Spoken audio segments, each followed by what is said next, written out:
What is up, everyone? I'm Skratch. Welcome to another Raid Shadow Legends video. Guys, today we are not alone. We have Braun on the channel, and we're gonna record a video about kind of like champions that you might be sleeping on. They're not the most meta champions, but they're extremely effective in a lot of different content. And I do want to say that I will be leaving the link to his channel in the pinned comment or in the description down below. So feel free to head over to his channel, check him out, drop him a subscribe. We actually made a different video on his channel talking about PvP meta, early game, mid game, a bit of the end game as well. And definitely check that out. But what's up, Braun? How you doing, man?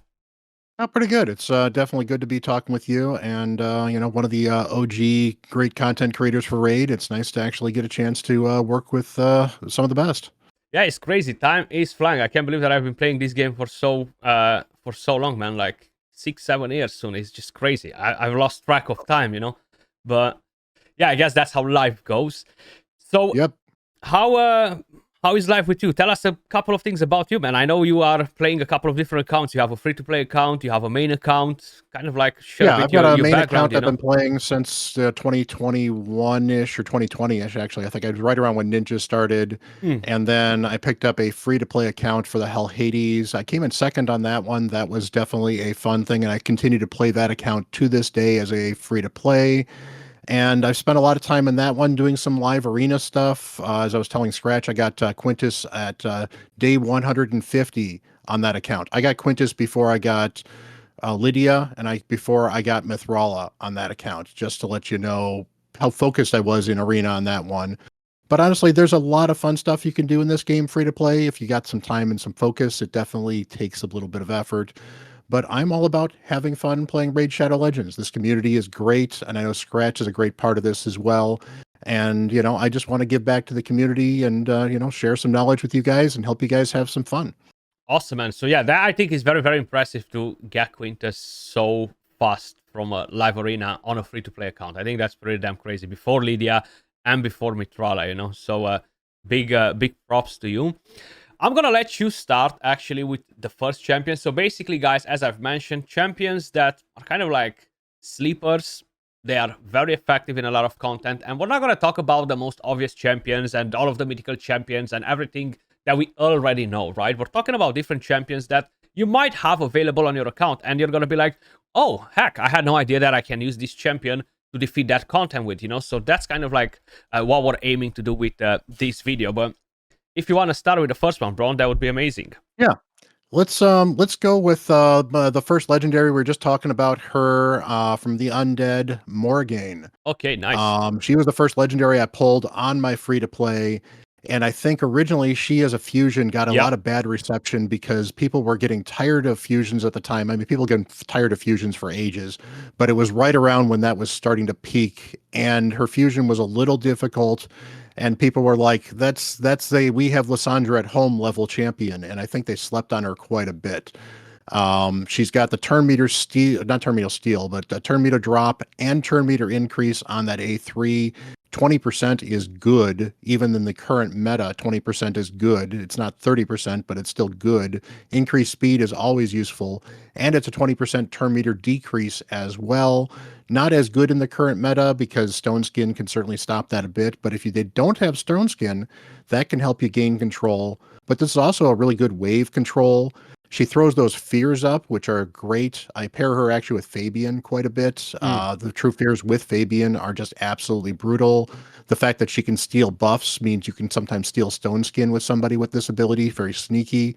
That passive of hers is underrated in Arena, but that's also amazing for Amius. Heal reduction, unblockable, protected heal reduction for 2 turns on an enemy at the start of the turn as a passive is so good against Amius. And decreased speed on the A1, kind of hard to complain about that, and a nice speed aura. Yeah, I think she's definitely the best heal reduction champion in the game for Amius. A crazy good passive. And overall, yeah, she was a fusion. She wasn't really like crazy good at that time. Like, people were not really paying too much attention to her skill set. But I've seen quite a few different people using her at the time in Arena as a turn meter booster. Stone Skin was not a thing back in the day when she was released as a fusion.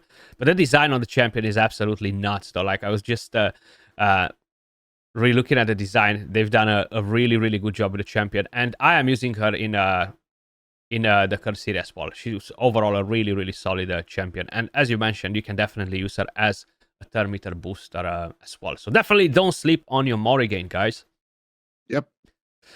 Right, I'm going to take you to a different one, guys. And this is going to be an epic champion. I don't know why I like this bad boy so much, but I feel like he's just goated. And I'm talking about Skiramis, okay? I'm using him in so many different teams in the Curse series. He's such a good champion, even for Hydra progression-wise, faction wars, tons and tons of different content. Now, I do have mine built on a stun set, funny enough, and I'm going to explain in a second why, but basically, he has a chance to provoke, he places the counter attack, the continuous heal, and that's where the stun set kind of like comes in play. I have the AoE skill right here with a decreased attack, decreases the duration of buffs, fills the turn meter by 10% for each buff that has its duration decreased. So this can help you to land a stun as well. But the A1 already has a stun integrated, right?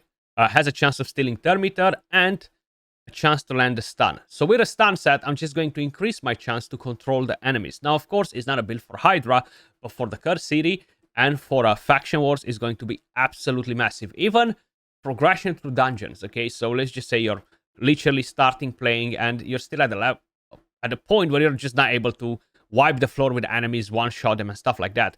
Having a good control champion is going to be extremely, extremely important. And honestly, he is just an insanely powerful epic champion that a lot of people are just sleeping on, you know? And he has good reviews overall. Like, look, really, really solid, actually. Yeah, I use him as my mischief tank in Hydra. Actually, on one of my teams on my free to play too, is just very, very good overall. You know, he's not the best provoker out there, but he's a great progression provoker and a very good champion, and definitely going to be highly useful in Curse City as well. 100%, man. What else you've got for us? All right. You know what? I'm gonna shift a little bit. I didn't throw them on the list. Go into the Dark Elves. We're gonna head over for one of my favorite epic nukers in the game. Okay, let's see. You don't think I know who it is? Well, I'm curious to see if it's the same one that I think about. Durandil. Yeah, of course, man. Like you've got that. Like he's just so freaking crazy. This champion, I love him as well. Oh. Yeah, but I'm gonna let you talk about him. Yeah, I believe he was the second nuker I built on my free to play, which there's going to be a bit of a theme for free to play folks that I've used on here. But that A3 of his absolutely slaps, and that A2 AoE of his is really good. And I think it's underrated because of that turn meter increase he gets out of that as well. So you can basically get almost an extra turn out of that. You know, if you're hitting 5 champions on a wave, that's 50% extra turn meter. That's huge on your nuker who's just killing people. So yes, why not? And if you put him with accuracy, you get an occasional freeze out of that A1, although honestly, I wouldn't bother building with. Yeah. It's not worth it for that. But he just absolutely slaps. He slaps better than some legendaries out there. Well worth investing in. Oh, 100%, man. Like, as you were saying, much better than probably 50% of the legendary damage nukers.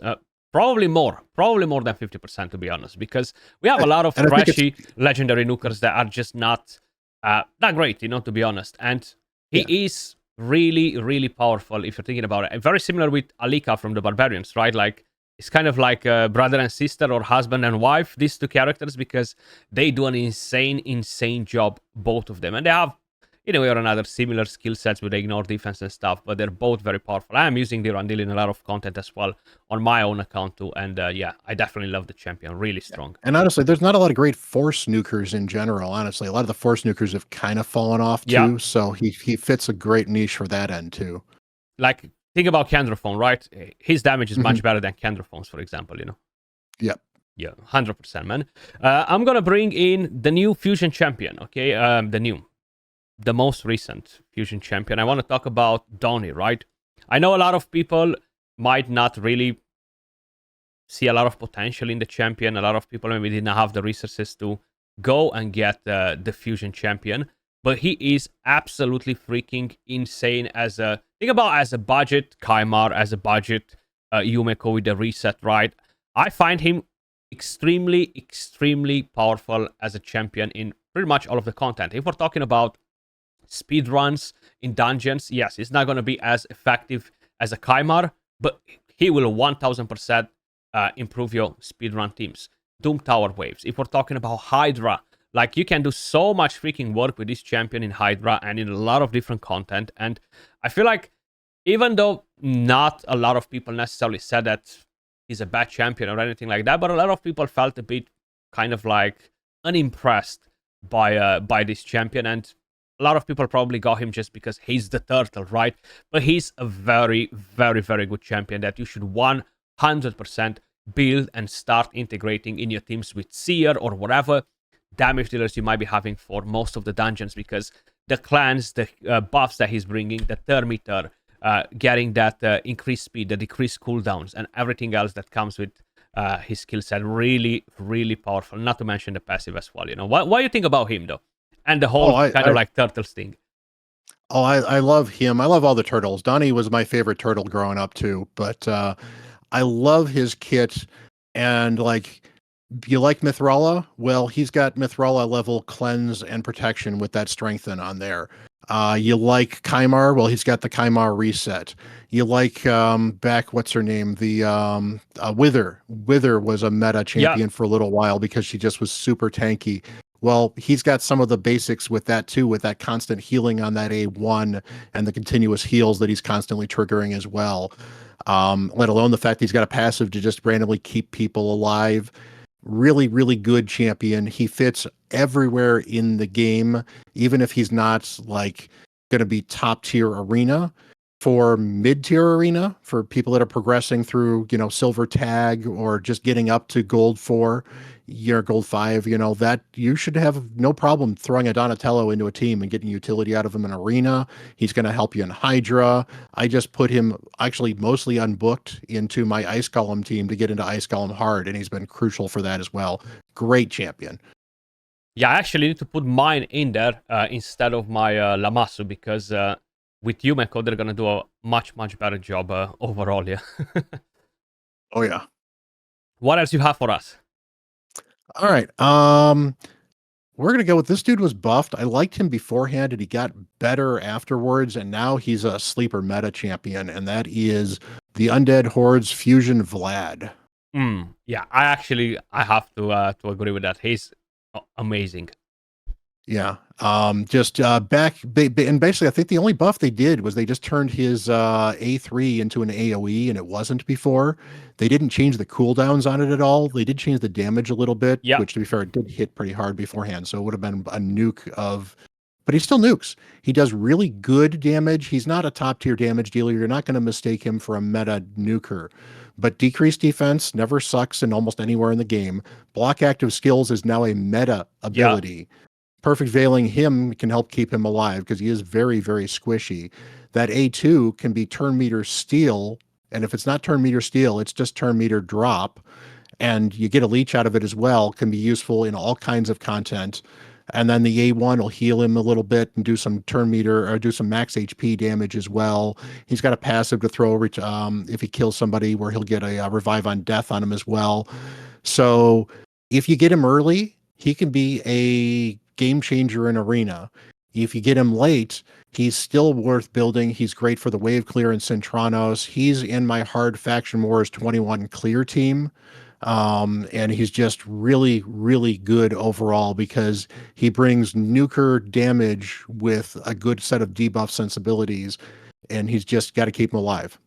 yeah. He's very, very good, as you were saying. Even for PvP, like, a lot of people will underestimate him and they will ignore him without knowing what a big threat he is to their mythical champions. So a lot of people are definitely using him as their secret weapon versus mythical champions, and a very, very good champion in all of the PvE content as well. He's not like a clan boss or Hydra champion, but other than that, very, very effective versus waves and stuff like that. Yeah, I mean, back in the day, I had him in one of the classic shield teams for the Scarab boss for a while, and that was Yeah, actually how I used him, like before his buff was existing, because that you get the turn meter decrease and you get the ability to destroy max HP. He fit into those type of teams really, really well early on. Obviously, I've got better things to use him for now, but still great champion. 100%, man. I'm gonna take it to one of the free daily login champions. I haven't really been her biggest fan or anything like that, but recently I've seen the thumbnail of a video from Tyraku, so big shout out to him. Lemonisi, right? She was a Mhm. free champion recently. Wait, you see, I'm confusing the faction because she's a Sylvan Watcher. She doesn't look Yep. like a Sylvan Watcher. It's exactly the same thing I said when I saw the character. But uh, she can actually solo Amius, guys. You are getting you were getting this champion for free. You got a 5-star blessing for free as well. I don't necessarily think that you need to put the books in her. She will get a job without it as well. It might just take a bit longer and stuff. I wouldn't necessarily recommend you to invest the books in her because I do think she's a bit of a trap unless you really need her as your main damage dealer or secondary damage dealer for this faction. But having the ability to land a heal reduction on Amius and the 5-star Brimstone is what will get the job done mainly rather than her raw damage or anything like that. I think just for that simple thing alone is worth building the character to 6-star. Throwing a good regen set on her, get a blessing up and running, and if you were struggling in the Curse City with Amius, you're gonna be able to do it just with Laminici. Okay, very, very good for that particular content. Have you used her? Yeah, Have you built yours on the free to play? I did. I only built her to 5-star because the Sylvan Watchers are so stacked that once I had her 5-star was enough damage to get through Faction Wars 21, normal at least. Yeah. But yeah, she's going to get a 6-star at some point in time. And not to say that she's not a bad champion because she's a good damage dealer. She's not a great damage dealer, but she's a good damage dealer. But I think that pick probably highlights more how powerful a 5-star soul is on any champion. Yeah. 100%. Don't sleep on anybody you've got a 5-star soul on. It is the same story with Michelangelo now. Once you're gonna get a 5-star soul, it's gonna be like a completely different story. Yeah, Michelangelo is just so good. What else you have in the menu for us? All right. We're gonna go back to another login champion actually, but I think she is also slept on and underrated a little bit to hop into the Sacred Order again. And we're going to go with our friend Alice. Alice, okay. Where is she hiding? There we go, at the top right here. There we go. Yeah. And it is kind of hard to describe how good she is other than imagine having a viable arena level nuker who also is a viable arena level reset champion at the same time. And that is that A2 right there. People were using Basher for ages to reset skills in arena. And while that cert meta has fallen off because of mythicals versus non-mythicals, and honestly, some mythicals that lockout is still very useful. Locking out a Sigfriend is still very viable. Absolutely. That is such a good skill. And of course, if you were playing at the time, you've got a 5-star soul for her as well. So that is a ton of extra crit damage, a ton of extra accuracy, and she hits really, really hard. That A3 is really, really good for arena. The ability to get possibly 2 kills out of that with that extra ignore defense is huge. The fact that she resets her skills means you can honestly not book her if you're really worried about it, and she'll get her A2 or A3 back if she's killing somebody. And that A1 with that extra hit once you've locked somebody out does a ton of extra damage as well. Yeah, she's actually a pretty good one. I'm not necessarily her biggest fan in terms of like lockouts because, as you said, you have different epic characters that can do it. But I have been using mine in Faction Wars hard mode. I have been using mine in the Curse City. I'm not really using her in PvP, of course, because I have a pretty stacked account and stuff. But I can 1,000,000% see people using her in PvP because she is overall a good champion. Yeah, she's one of my staples of my free-to-play PvP. I don't use her in PvP on my main because, I've got better options, but very, very underrated. And for the wave content, locking out the wave content is so, so huge. And she's just so good for that. Yeah, 100%, man, 100%. But since we're talking about free champions, let me just bring in my free champion to the party. And this is not a daily login, guys. You're just gonna get... it is a daily login. Sorry, it's not like the 7-day login champion. V6. I can't really remember exactly when you're getting her. 270. 270 days, right? So it is quite a bit of a grind. But she is going to be very, very effective. We were talking about Hydra Clan Boss for the Provoke, if we're talking about Waves, Doom Tower, Faction Wars, Curse City, all of these areas, even in the Fire Knight progression wise, I'm not talking about stage 10 hard mode, but she can be really, really effective. She's getting the shield, you're getting the provoke, the ally protection, the decreased speed, and dropping Thermiter with the A1, which is really, really good. When you build her, you do have to keep in mind the fact that she will soak in a lot of damage with the ally protection, and you might want to put her on a set that will give her some healing or have very good healers with her in the same team, or give her a set that will bring in damage reduction. But overall, a very, very good champion. And truth be told, I don't think she's really as underestimated as she used to be in the past. I feel like more and more and more people actually start to use her. She did got a buff. I can't even remember if she was buffed once or twice, but she used to be pretty bad a long time ago. But now, I feel like she's definitely in a good spot. Yeah. Yeah, and I think a lot of the hate for Vizix now stems from the fact that because you get her for free, older accounts don't like to pull her Yeah. because you've already got her. And, she's a great champion. She's very useful for a lot of stuff. Put her in a relentless set, and she can basically be your solo provoker in a Hydra team at a high end. Yeah. Yeah, I used her. I didn't have an allure for ages, and I had to use her instead of allure. And it allowed me to make some speedrun Fire Knight team still. So, she's such a good champion. Very underrated and very good for progression. And honestly, even usable in some arena stuff. If you can get away with provoking folks, provoke's a great way to control the enemy team. Yeah. People don't respect it for a lot, and not necessarily somebody would use in a lot of PvP. But if you're in a pinch for a control champion in PvP, I've seen worse options than Vizix. Yeah. 100%. Yeah. What's your final So what? champion? I've got one more, I think. Yeah. What's your final champion? Let's see. All right. We're gonna go with one that's definitely a lot more niche, but I think he's hated on more than he probably should be, and that is Cowlight, the Silver Watcher. anti Yeah. Armans Armand. champion. Yeah, and he doesn't do that. I mean, he does the anti Armand stuff okay, so he can be useful for that sort of stuff.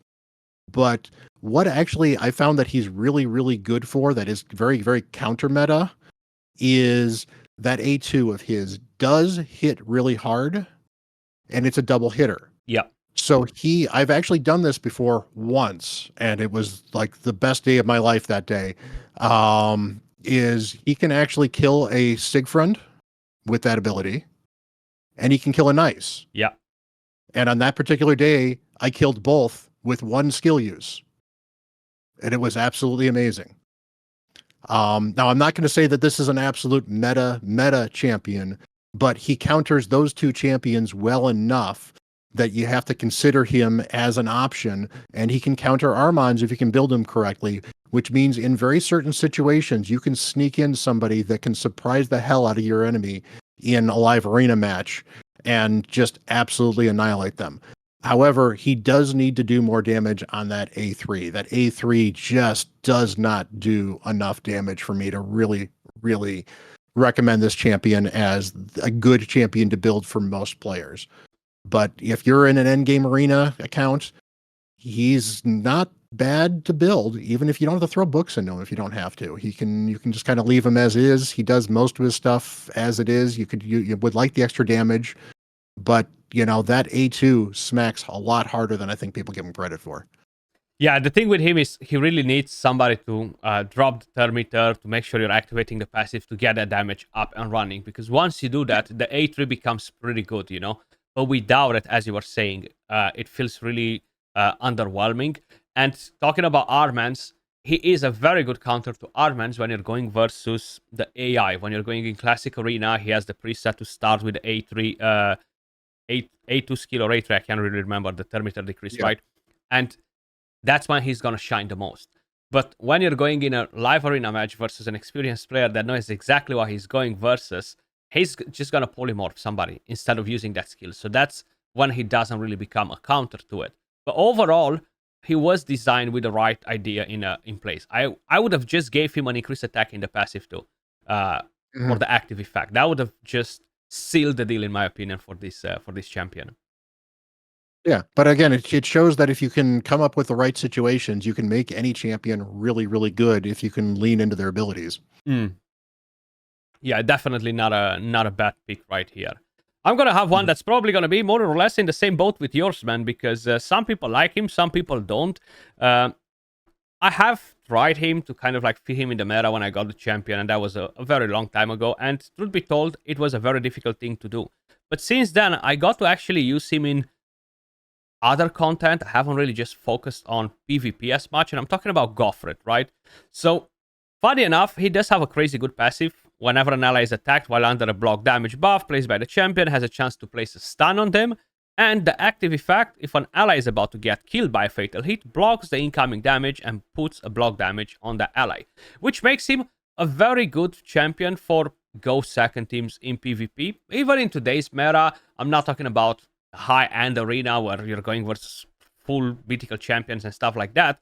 But for people that are trying to progress, including in Gold 1 in Tag Team Arena, you have much weaker teams than the actual top meta teams, right? So you can come in with out of the box ideas on how you can counter them to try and get the most out of it, to try and climb in there. And what I do like about him is the fact that he has an AoE stun, increased defense, removes the defense down and weaken from all allies. Is such a good skill for Faction Wars hard mode, Faction Wars in general. Cursory, wave control, support on waves as well, on bosses too, and then the chance to land the defense down with A1, I think is really, really good champ. Plus the provoke too. Yeah, and then you missed his AoE. Still, I think you did talk about the AoE stun, but Yeah, yeah, I did. he Yeah. is. That actually does decent damage too. You can build him for damage and not be disappointed. As a defense-based champion, he's not going to be as squishy as you might otherwise. Yeah, I got a 6-star soul for him really, really early on my main, right after he came out, and I got him, and I used him back when I was trying to push platinum. I didn't push platinum a lot, but I came really, really close. But I ended up using him on my platinum defense because he had a 6-star soul and he'd cheat people and keep people alive. And he was just disruptive enough that my defense was fighting people off in platinum. Wasn't doing great in platinum, but Goffred was a rock star in my defense because people underestimated how good he was. Really good pick. I like that one. Yeah. So that was all, guys. Let us know your thoughts in the comments down below. If you want to add different champions to the list or you might disagree with some of them, let us know in the comments down below. And do not forget, go and check out Bront. The link will be in the description down below. We have a different video on his channel that you're going to want to check out. Ron, it was a pleasure to have you on the channel, man. Yeah, it was a lot of fun talking with you, and definitely would love to do this again at some point. Guys, let us know if you want us to do more collabs like this. We love to hear from you guys. Absolutely, absolutely. Much love. Appreciate all of you guys watching, and I will catch you all in the next one. Peace. Bye.